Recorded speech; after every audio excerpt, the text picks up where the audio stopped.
Cavalier Aryas, the person behind the name Arya, the person behind the name Arya, Cavalier. Ask the evaluator to. I request the evaluator of Cavalier Arya to read out the correction.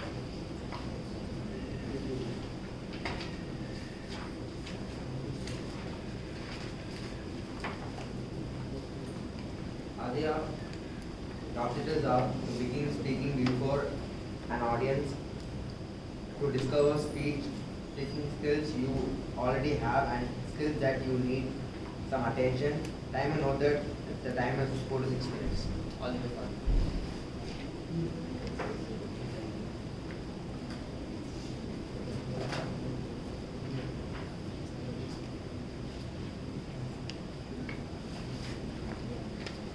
Hello everyone, my name is Arya. Today I will be speaking about the person behind the name Arya, myself. My name is Arya and I am 9 years old. I like to study and I like to play badminton, even dance. I like to spend my time with my family members because they are very special to me. My family always encourages me to do the best and teaches me kindness, honesty and respect. I also like to go school because it is very fun. I learned that studying can make fun when we are ready to learn something new. And I also know that I am going for many skills like Bharatanatyam, singing class and badminton. And now I will be saying about Bharatanatyam. I am getting trained for Bharatanatyam from 5 years. I also know that Rukmini Devi found out the Kalakshetra and she made the Bharatanatyam to be famous.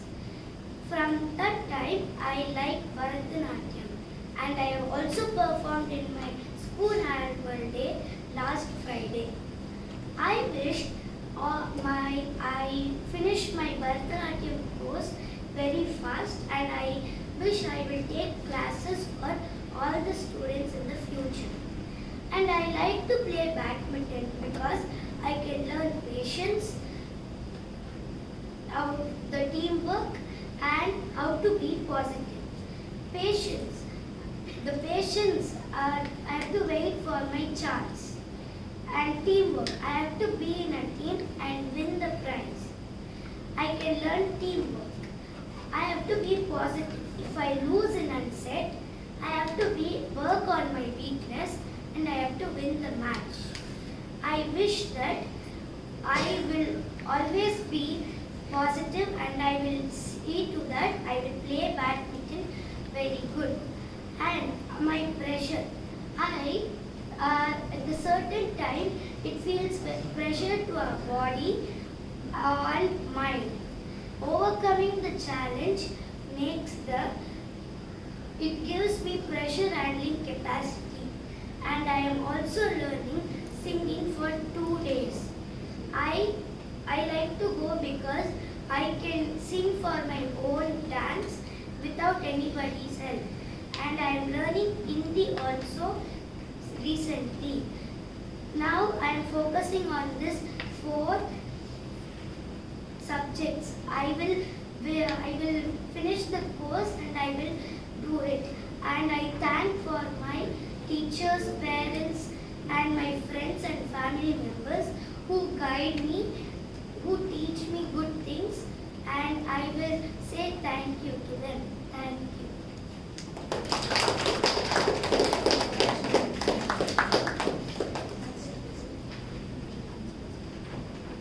I also love to play badminton, but I never knew that I have been learning a lot of skills like patience while playing badminton.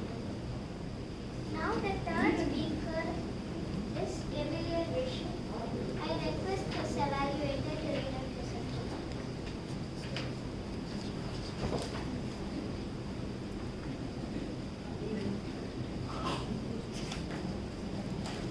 Dear objectives are select a speech topic and determine its general and specific purposes. Organize the speech in a manner that best achieves those purposes. Ensure the beginning, body and conclusion reinforce the purposes. Project sincerity and conviction and control any nervousness you may feel. Strive not to use notes. Time it, note the time is 5 to 7 minutes. All the best.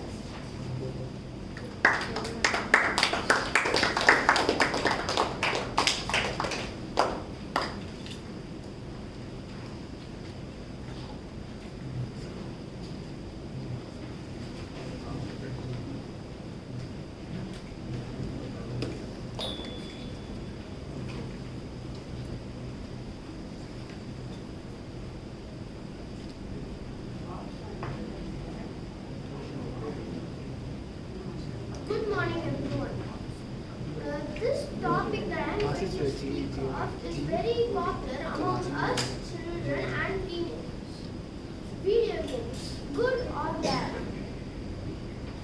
Video games might have a positive side and a negative side.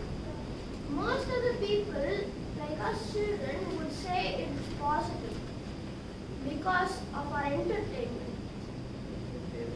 Video games might be positive because most of the video games are strategy games, fast thinking games, puzzle games, and even educational games. For example, let's just take strategy games. In strategy games, you need to think every single second of what is going to happen next in the future and how to escape the situation. And also in education and puzzle games. In these two, we can get our concentration to another level. Most of the people might even get good marks because of educational games. Educational games can help us learn science, maths, history, languages, etc. Usually people learn languages in Duolingo and other stuff like that. And science in the school labs or others. In my school lab, I can learn science, math, and English. Now, let's move on to the bad side. Video games might even be too addictive to all of us.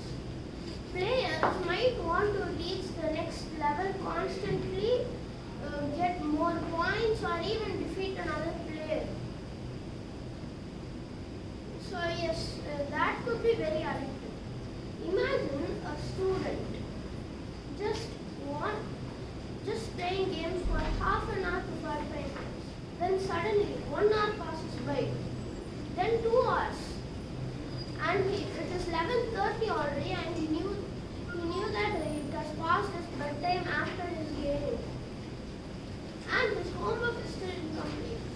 This could give you mental and physical stress and even scolding from the teacher if possible.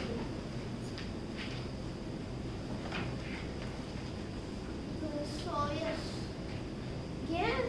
excessive gaming is a very big problem for all of us. Even a few parents play games in the night. For example, we can even take my mom. One day, she woke up at 4 a.m. for going to the restroom. And then she saw a game which was very addictive, some kind of word game. It is for making words and also like improving your vocabulary language they call it. And she played it for like constantly 1 hour. And she never told it to anyone, but I asked her. I was very traumatized when I knew that my mom was playing games on the midnight. So yes, also the parents don't play games.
was very addictive, so my mom installed without me knowing and I was heartbroken.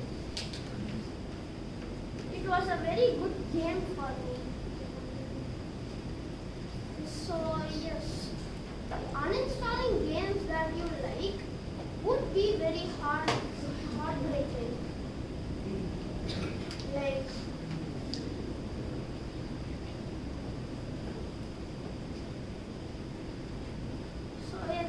like I said, the key is balance.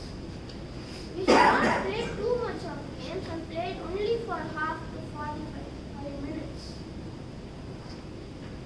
Or if you want to, it would be healthier for this option, but if you want to, no need of playing games. Like you just uninstall everything and be free to watch YouTube instead. That's it, thank you.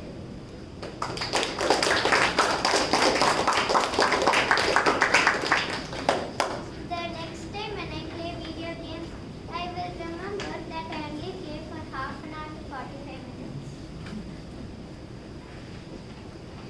The fourth speaker for today is Cavalier Abhinav Raghav. He is in grade 7 studying in PSBP Higher Secondary School in KK Nagar. His hobbies are playing football, cricket and badminton. He also loves to quiz and read books. His thoughts on the team are, our India is a land of unity, diversity and dreams. Built on the sacrifices of countless freedom fighters, let us cherish our freedom and work together. I would request his evaluator to read out his objective. Abhinav's objectives are: select the right words and sentence structure to communicate your ideas clearly, accurately and vividly. Use rhetorical devices to enhance and emphasize ideas. Eliminate jargon and unnecessary words. Use correct grammar. Timer, please note that his time is 5 to 7 minutes. Thank you. Cavalier Abhinav Raghav, the unofficial Olympics of everyday life. The unofficial Olympics of everyday life, Cavalier Abhinav Raghav.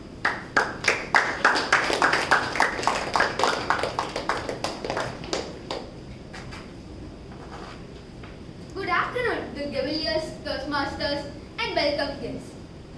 Friends, welcome to the greatest sporting event nobody has ever organized. Forget the World Cup, forget the Olympics, forget the IPL. I present to you the unofficial Olympics of everyday life. No stadiums, no tickets, no medals, and definitely no training. Yet somehow, every single one of us is already a professional athlete. You don't believe me? Let me prove it. Event number 1, the morning sprint. The first event begins every morning. The alarm rings at 6 a.m. Beep, beep, beep. You open one eye and look at the clock. You say, 5 more minutes. That 5-minute break is powerful than any sleeping pill. Suddenly, 6:05 becomes 6:30. 6:30 becomes 6:30. 6:35. And then 6:45 comes. Suddenly, 7 a.m. You jump out of the bed like you're being launched from a cannon. Brush, done. Bath, somehow fast. Breakfast is optional. And then comes the most important question. Where are my shoes? You find the one. Where is the other? Missing. At this point, you're no longer a student. You're a professional Olympic sprinter. And the finish line? The school bus. You see it moving. You run. You look at the bus driver. The bus driver stares at you. And then he suddenly closes this door. And then you discover a speed that you knew never existed. That, my friends, is real athletic training. But if the morning sprint tests our speed, our next event tests something completely different. Our strategies. Event number 2, the homework avoidance marathon. One fine evening, you sit down to do your homework. You pick up your notebook and the pen. When you are going to start to write, you notice your table is messy. So you clean it up. Next, You notice that your books aren't arranged properly. You arrange them. Then thirsty, water. Hungry, snacks. And then totally tired. You need some rest, obviously. And after these 45 minutes of preparation, you finally sit down and stare at the homework. You say, I'll start after dinner, I don't care about it. But eventually, the homework will be done. This is not procrastination. It is strategic postponement. But our next event requires strategies, memories, and a bit of luck. Event number 3. The exam day memory Olympics. You study for 3 hours. You understand everything. You close the book. You feel confident. The next day, you go and sit in the examination hall. The teacher gives you the question paper. You read question number 1. Easy. Excellent. Question number 2. You know it. Good. Question number 3. Okay. The 4th question. Interesting. Then comes the 5th question. Who is this person? Hey, you have never seen this question in your entire academic life. You look around. Everybody else is writing. Someone is already on the 2nd sheet. You look at the paper. You stare at the ceiling and then look at the clock. And at this point, you're not writing an exam paper. You're negotiating with your brain. Please remember something. And then suddenly, you remember the answer. You write it. Excellent. And then you turn the page. Question number 6. Goodbye confidence. That is the exam day memory Olympics. But after looking at all of these events, I realized something. The unofficial Olympics of everyday life isn't about being the fastest, strongest, or smartest. It is about how we handle ordinary challenges. Every day we race against time. We postpone things we know we should complete. And sometimes we struggle to remember the answers whenever we need them the most.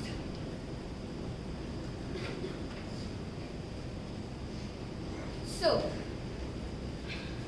in the exam day memory Olympics, you don't need to be perfect, smart, or anything.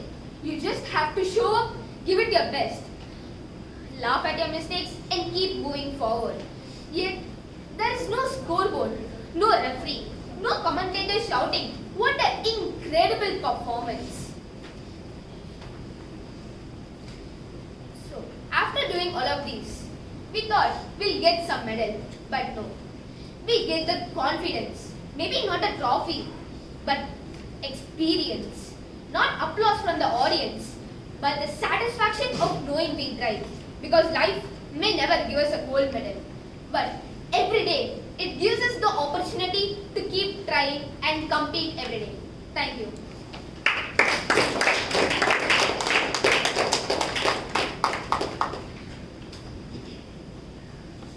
I never knew that I was an Olympic player in my whole life. The 5th speaker for today is Gavilia Nandika. She is in grade 10 studying in Sandayani Vidyalaya. Her hobbies are speaking and dancing. Her thoughts on the theme of freedom of expression is vital for our country's progress. I request her evaluator to please read her objectives. Gabriel Namika, your objectives for CC5 is use stance, movement, gestures, facial expressions, and eye contact to express your message and achieve your speech's purpose. Next is make your body language smooth and natural. Timer, please note the timing is 5 seconds.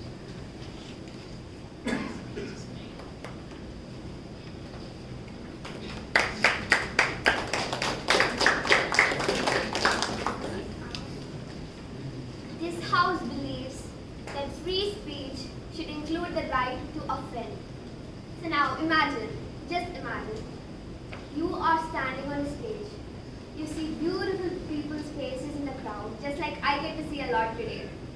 And now, everybody is waiting for you to start speaking. The hands you You are nervous, your hands are sweating, you're very anxious. But still, you know you have a job to do. You have something to say to the world. And therefore you start speaking. And everybody is so happy. And the room is just in the perfect mood. You did a great intro. Your introduction went super well. Everybody is applauding for you. Everybody's cheering you. Everybody's shouting at you. And now you dive into the body of your speech. And you suddenly spot 5 upset faces in the back rows. Okay, I don't mean you people, but then just imagine. And the worst part, they are the organizers of your event. And now, boom, lights go off, mic stops working, and 2 people are forcibly making you get off the stage. You know why this all happened? Any guesses? Because you told Indian food is better than European food. This happens a lot of times. Even when I'm speaking to you right now, 9 out of 10 people face a situation in which they're not being able to express their opinions in a free way. Everybody believes, even I was believing this, everybody believes that silencing is the best option to erase new ideas and to prevent radicalization. But let me tell you, you are wrong. Silencing doesn't stop people. They don't sit when you say no. They simply find other ways, probably unethical ways, to share their ideas, to make the world listen to them. For example, I don't know, does anybody watch Discovery Channel here? Okay, thank you. So we had James P., an environmental extremist. He took hostage of the Discovery Channel in 2010 in Maryland because he was silenced and suppressed.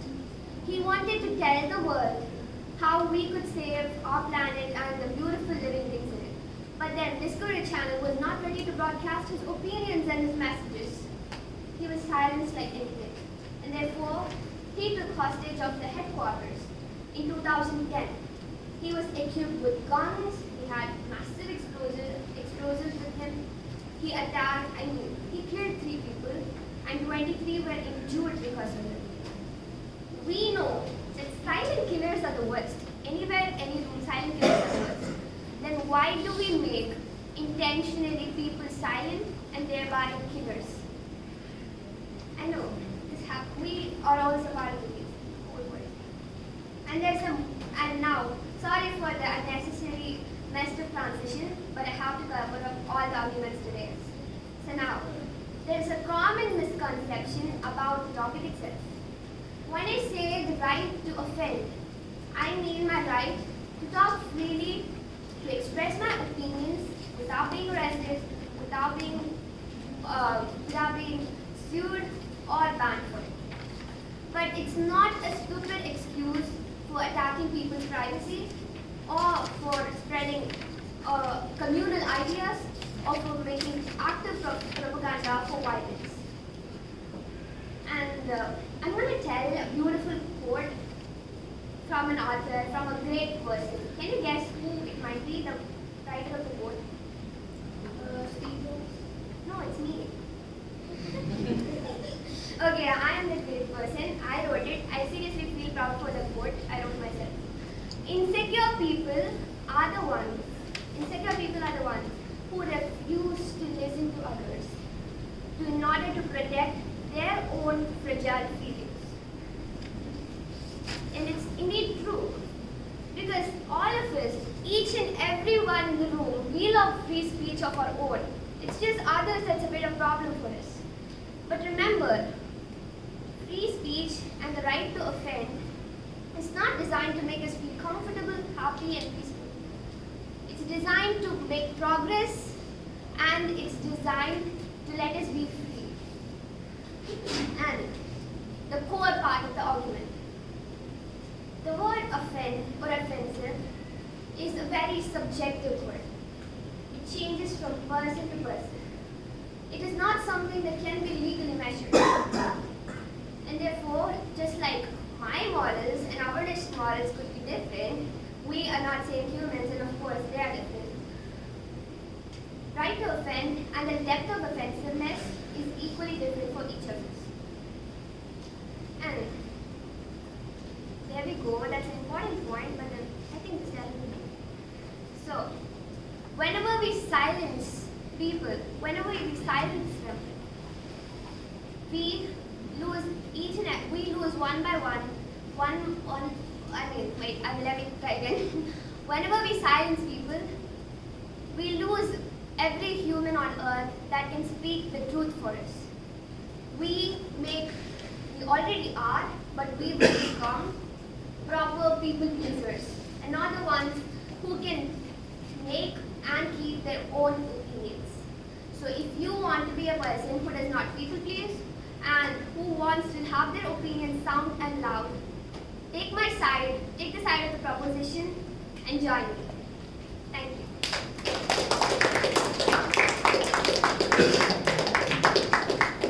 Your speech was awesome, and it was a very good example and teaches us to speak up.